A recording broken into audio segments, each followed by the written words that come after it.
Искам да споделя за това, че не е хубаво да прехвърляш вина на околните хора или на дадени обстоятелства за нещо, което не ти допада как се е случило, как се е развили нещата.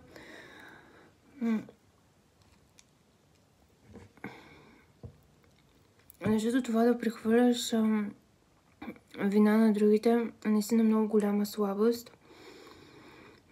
Така или иначе не ти прави не си правиш по този начин никаква добра услуга на самия себе си.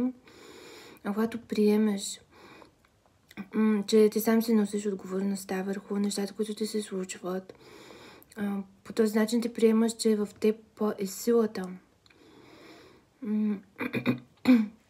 Тоест ти управляваш сам своя живот и събитията в него, които ти се случват. Тоест, съветвам